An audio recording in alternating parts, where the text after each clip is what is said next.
Good morning mga kababayan, Kuya Ron TV Vlog. Naririto naman po tayo sa Manila Bay.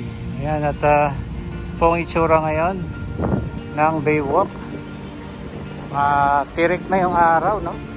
Ano na rin po yung init. Makasunog din po ng balat. Tignan natin dito.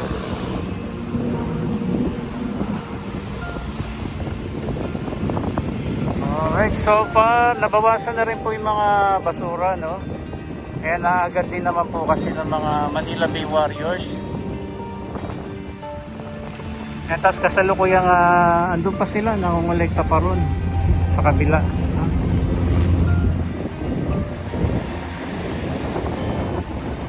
Mamaya po paliparan po natin ng drone para makita natin po yung view sa taas.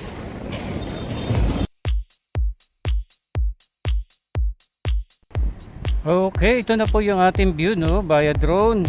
At wala pa naman po ding bagong dating na buhangin na gray sand. At ito na po yung itsura ng area. So dito po ay may 30 meters pa yung lawak from the seawall na tatabo ng buhangin po dito. And kahit din po dito ay lalagyan pa rin po yan ng dolomite sand. So, yan na po. Dito sa kabila naman, sa area na ng Padre Paura naman, ay medyo malawak-lawak na rin po yung naikakalat nila dyan. And at the same time, mga 30 meters pa rin po from the seawall, yung lawak na ilalatag po dyan. At diretso na po tayo doon sa may priority area, which is doon na malapit sa may US Embassy. Ito yung may sukat na 120 by 60 meters. So nagdagdag po rito ng 20 meters sa area, kaya naging 18 na po ito by 140 meters yung priority area na tinatawag. Wala pa rin pong dating ng dolomite sand. Yung nakikita po natin na yan po yung mga naglilinis po dito sa Manila Bay. Araw-araw po nila yung nililinis. Ngayong araw nakuhanan po natin kanina, no, na ang dami pong nakolektang basura sa truck ng DPS team. Ito naman po mga grupo po ito ng MMDA at ng DNR Estero Rangers. Sila po yung nakatoka na maglinis po dyan sa loob ng dolomite sand area. Yan, ang ganda po ng view mga kababayan. Yan, yung pong nasa shoreline, yan po yung mga dolomite pebbles. Nagsisilbi rin siya nga parang breakwater, no? Kita po natin nung kalakasan ng alon, halos parang tumatagos lang dyan sa mga bato yung mga tubig. And at the same time, parang barrier na rin niya para hindi po tuluyang makapasok sa loob yung mga tubig. At tatataasan pa rin po yan mga kababayan, na lagay na rin po ng sa ibang area dyan ng mga top dolomite sand. Yan po na yung view naman sa may rock garden. Ganda po, no? So magkakaroon pa rin po dito ng mga bench nayari naman po sa mga boulders o mga bato para tugma naman daw po dito sa area.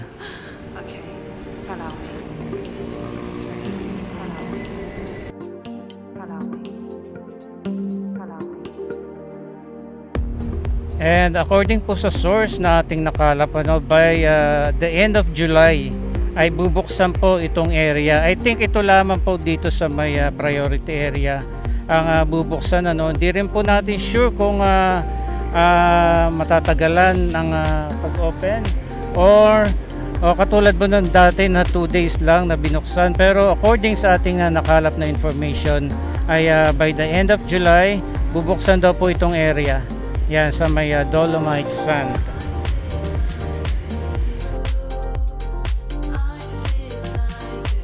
Okay, ito po yung area na wala pa. Tapos yan sa may bandang unahan meron ng toppings, no? At yung sinasabi nga po ng contractor, yung exposed area dito ay nasa 60 meters. Tapos yung area naman po ng may dolomite pebbles, lalagyan pa rin daw po yan sa ibabaw ng mga dolomite sand para naman po hindi masakit sa paa kapag naglakad dyan.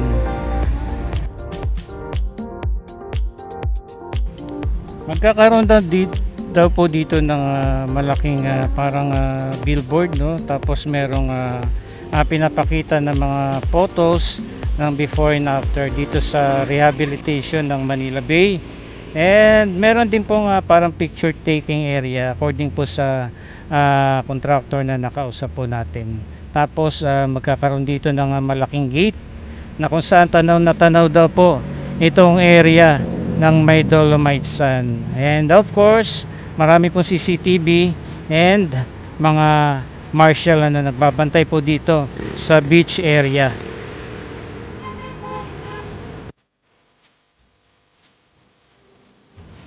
And as of now, although malaki po yung binaba ng coliform level po dito sa Manila Bay, no? Pero as of now, hindi pa rin po siya advisable na paliguan. So, ang laki po ng naging improvement from billions to millions to thousands yung level ng coliform level po dito sa Manila Bay. Kaya lang ay ang dami pa rin po kasi makukulit, especially mga bata, no? Na parang malapit lang din dito na nakatira. Sila po yung mga nakakatakas sa mga nagbabantay. Kapag wala po yung bantay o nalingat, yun po tinetsempo nila yung paliligo dito po sa dagat, ano. Pero na-advise po na delikado pa na paliguan ang Manila Bay.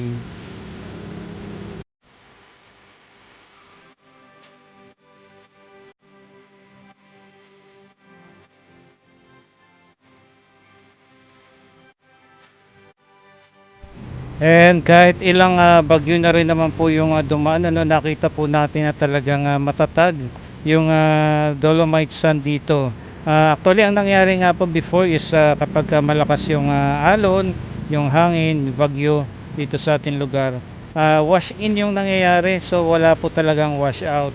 So ang ginawa naman po para hindi na mahaluan sa loob ng mga black sand, ano, ayan ay nilalagyan na nila, tinatabunan nila ng Dolomite Sand yung area, kahit yung sloping area dyan sa may 20 meters. So para kapag umalon, malakas yung hampas ng alon dyan, ay Dolomite Sand pa rin yung papasok paloob.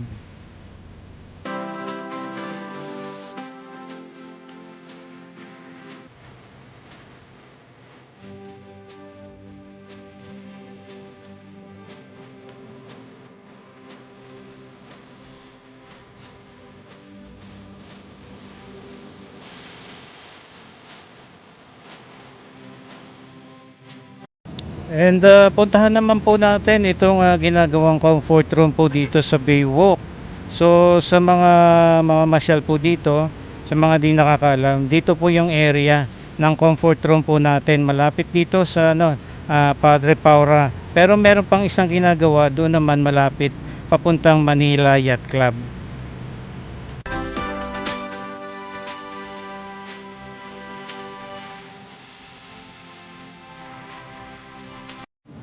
So by the end of July, tapos na rin po itong dalawang pwesto ng comfort room na tinatayo po dito sa Baywalk, which is dito nga po sa may Padre Paura at sa may Manila Yacht Club.